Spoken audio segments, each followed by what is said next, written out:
Hello दोस्तों, आपका स्वागत है मेरे यूट्यूब चैनल विवेक स्टडी सेंटर में। मैं विवेक सर आप लोगों के लिए फिर से Bihar board exam 12th class physics 2023 जो इस साल वीवीआई ऑब्जेक्टिव लाया हूँ।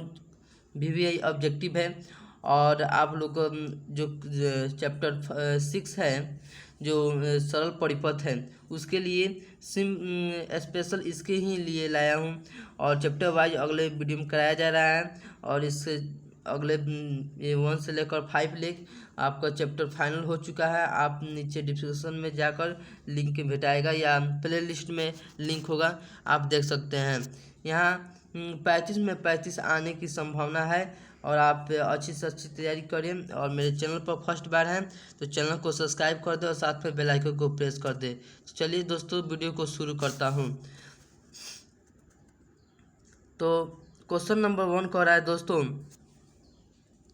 क्वेश्चन नंबर 1 कह रहा है एक सेल का विद्युत वाहक बल ई वोल्ट है। जब इसमें लघु परिपथ कर देते हैं तब इसका टर्मिनल वोल्टेज हो जाता है। इसका टर्मिनल वोल्टेज हो जाता है तो इसका टर्मिनल वोल्टेज हो जाता है। ऑप्शन ए दे रहा है ई वोल्ट, ऑप्शन बी दे रहा है E/2 वोल्ट, ऑप्शन सी दे रहा है E/3 वोल्ट, ऑप्शन डी दे रहा है 0। तो इसका सही आंसर क्या होगा दोस्तों? इसका सही आंसर होगा ऑप्शन डी होगा। ऑप्शन डी होगा इसका सही आंसर। अगला क्वेश्चन क्यों बढ़ते हैं दोस्तों। अगला क्वेश्चन कह रहा है एक सेल का विद्युत वाहक बल ई वोल्ट तथा आंतरिक प्रतिरोध R ओम है। इसे R ओम के वाहक प्रतिरोध से जोड़ने पर सेल का टर्मिनल विभवांतर होगा। सेल का टर्मिनल विभवांतर होगा। तो इसका ऑप्शन दे रहा है ई वोल्ट, ऑप्शन बी दे रहा है 2E वोल्ट, ऑप्शन सी दे रहा है E/2 वोल्ट, ऑप्शन डी दे रहा है E/4 वोल्ट। तो इसका सही आंसर क्या होगा दोस्तों? तो इसका सही आंसर होगा दोस्तों ऑप्शन सी होगा। ऑप्शन सी होगा इसका सही आंसर दोस्तों। अगला क्वेश्चन क्यों बढ़ते हैं दोस्तों। अगला क्वेश्चन कह रहा है एक प्राथमिक सेल का विद्युत वाहक बल 2 वोल्ट है।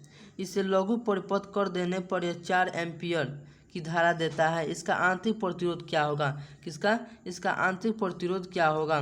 तो ऑप्शन ए दे रहा है 0.5 ओम, ऑप्शन बी दे रहा है 5 ओम, ऑप्शन सी दे रहा है 2 ओम, ऑप्शन डी दे रहा है 8 ओम। तो इसका सही आंसर क्या होगा दोस्तों? तो इसका सही आंसर ऑप्शन ए होगा। ऑप्शन ए होगा 0.5 ओम होगा। अगला क्वेश्चन क्यों बढ़ते हैं दोस्तों। अगला क्वेश्चन कह रहा है एक सेल का विद्युत वाहक बल 1.5 वोल्ट तथा आंतरिक प्रतिरोध 0.15 ओम है। इस सेल में 2.0 एम्पियर की धारा ली जा रही है। सेल के दोनों सिरों के बीच वोल्ट के मापा गया है, विभवांतर क्या होगा?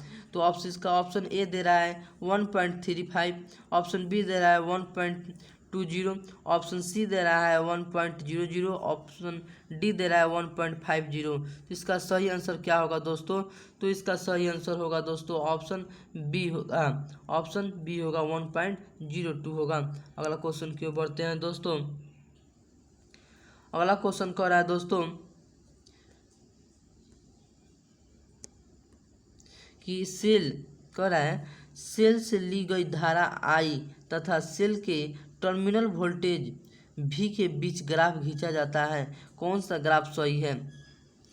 कह रहा है टर्मिनल वोल्टेज और सेल से दोनों से ग्राफ खींचा जा रहा है। तो इसका सही आंसर क्या होगा दोस्तों? तो इसको ऑप्शन दे रहा है जो परिपथ है ये सीधा पर है, पैरेलल में है, इसके वर्टिकल है और इसके डायगोनल के बराबर है और इसके जो परपेंडिकुलर है उसके बराबर है।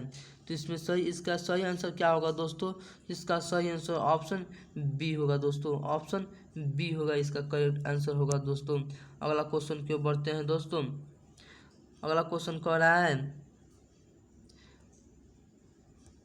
संलग्न परिपथ में सेल y के सिरों के बीच विभवांतर क्या होगा? इसमें है इसके y के x और जो y है ना इसके बीच का विभवांतर क्या होगा दोस्तों? तो इसके बीच का विभवांतर ऑप्शन ए दे रहा है 2.8 वोल्ट, ऑप्शन बी दे रहा है 3.8 वोल्ट, ऑप्शन सी दे रहा है 4.8 वोल्ट, ऑप्शन डी दे रहा है 5.8 वोल्ट। तो इसका सही आंसर क्या होगा दोस्तों? तो इसका सही आंसर होगा दोस्तों ऑप्शन, इसका टर्मिनल का है ना, तो इसका सही आंसर होगा दोस्तों ऑप्शन सी होगा, ऑप्शन सी होगा। 4.8 वोल्ट होगा, 4.8 वोल्ट होगा। अगला क्वेश्चन की ओर बढ़ते हैं दोस्तों। अगला क्वेश्चन कह रहा है एक दिष्ट धारा लाइन के वोल्टमीटर V1 तथा V2 श्रेणी क्रम में संबंध किए गए हैं। वोल्टमीटर V1 के पाठ्यांक 80 वोल्ट है तथा इसका प्रति वोल्ट प्रतिरोध 200 ओम है। V2 का कुल प्रतिरोध 32 किलो ओम है और लाइन वोल्टेज है, जो इसका लाइन वोल्टेज है, इसका लाइन वोल्टेज क्या होगा? ऑप्शन ए दे रहा है 120 वोल्ट, ऑप्शन बी दे रहा है 160 वोल्ट, ऑप्शन सी दे रहा है 220 वोल्ट, ऑप्शन डी दे रहा है 240 वोल्ट। तो इसका सही आंसर क्या होगा दोस्तों? तो इसका सही आंसर होगा ऑप्शन डी होगा, 240 वाट होगा, वोल्ट होगा। अगला क्वेश्चन की ओर बढ़ते हैं दोस्तों। अगला क्वेश्चन कह रहा है संलग्न जो चित्र दे रहा है 6.38 में जो इस चित्र दिया है में प्रदर्शित परिपथ में प्रवाहित धारा का मान एवं दिशा क्या होगा? इसका मान और दिशा क्या होगा? तो ऑप्शन ए दे रहा है 7/3 एम्पियर ए से डी की ओर पी में होकर, और ऑप्शन बी दे रहा है 7.3 एम्पियर जो डी से ए की ओर जा रहा है और पी में होकर जा रहा है, पी से होकर जा रहा है। ऑप्शन सी दे रहा है 1.0 एम्पियर जो डी से ए की ओर और पी में होकर जा रहा है। ऑप्शन डी दे रहा है 1.0 एम्पियर जो ए से डी की ओर और पी में होकर जा रहा है। तो इसका सही आंसर क्या होगा दोस्तों? तो इसका सही आंसर होगा दोस्तों ऑप्शन डी होगा, ऑप्शन डी होगा इसका सही आंसर दोस्तों, ऑप्शन डी होगा। अगला क्वेश्चन की ओर बढ़ते हैं दोस्तों। अगला क्वेश्चन कह रहा है जो ये चित्र दिया है 6.39 में जो चित्र प्रदर्शित कर रहा है इसका परिपथ में बिंदु ए और बीच का विभवांतर क्या होगा? कह रहा है ए और बीच का बी का विभवांतर, इसके बीच का विभवांतर क्या होगा? तो ऑप्शन ए दे रहा है 0, ऑप्शन बी दे रहा है 1.0, ऑप्शन सी दे रहा है 1.5, ऑप्शन डी दे रहा है 3.0। तो इसका सही आंसर क्या होगा दोस्तों? तो इसका सही आंसर होगा दोस्तों ऑप्शन ए होगा, 0 होगा, जो इसके बीच का विभवांतर होगा इसका 0 होगा। अगला क्वेश्चन की ओर बढ़ते हैं दोस्तों। अगला क्वेश्चन कह रहा है कि संलग्न चित्र 6.40 में जो चित्र है 6.40 लिखा है ना, ये जो चित्र प्रदर्शित कर रहा है इसमें परिपथ के सेल का आंतरिक प्रतिरोध R है और I1 तथा R2 का मान निर्भर करता है। तो इसका सही आंसर क्या होगा दोस्तों? इसका ऑप्शन ए दे रहा है R1 एवं R2 एवं R पर निर्भर कर रहा है, केवल R1 एवं R2 पर, या फिर ऑप्शन सी दे रहा है R1 एवं R2 एवं ई पर, और ऑप्शन डी दे रहा है R1 एवं R2 और। तो चलिए दोस्तों अगला क्वेश्चन की ओर बढ़ते हैं। क्वेश्चन नंबर 11 कह रहा है दोस्तों कि श्रेणी बंध एम सेलों की वाली n पंक्तियां समानांतर क्रम में जोड़ी है। इन संयोजन से 3 ओम के बाह्य प्रतिरोध में अधिकतम धारा ली जा रही है। यदि प्रत्येक सेल का आंतरिक प्रतिरोध 0.5 दे रहा है दोस्तों, 0.5 ओम हो, तब m बराबर क्या होगा और n बराबर क्या होगा? तो इस ऑप्शन ए दे रहा है m बराबर 12, ऑप्शन और n बराबर 2, ऑप्शन बी दे रहा है m बराबर 8, ऑप्शन और n बराबर 3, ऑप्शन सी दे रहा है m बराबर 2 और n बराबर 12, ऑप्शन डी दे रहा है 6 और ऑप्शन n दे रहा है 4। इसका सही आंसर क्या होगा दोस्तों? तो इसका सही आंसर होगा दोस्तों ऑप्शन ए होगा, ऑप्शन ए होगा दोस्तों, ऑप्शन ए होगा। अगला क्वेश्चन की ओर बढ़ते हैं दोस्तों। अगला क्वेश्चन कह रहा है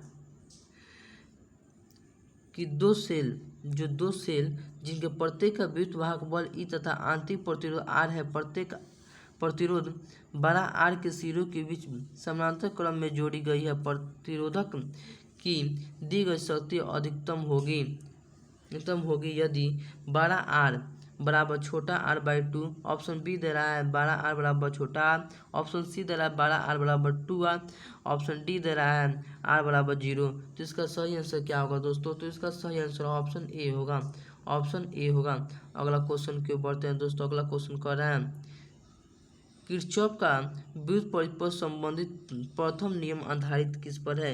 ऊर्जा संरक्षण के नियम पर, कि आवेश के संरक्षण के नियम पर, क्या संवेग संरक्षण के नियम पर, क्या ऑप्शन डी इनमें से कोई नहीं? तो इसका सही आंसर क्या होगा दोस्तों? तो इसका सही आंसर होगा दोस्तों ऑप्शन बी होगा, आवेश के संरक्षण के क्या सिद्धांत पर आधारित है। अगला क्वेश्चन की ओर बढ़ते हैं दोस्तों।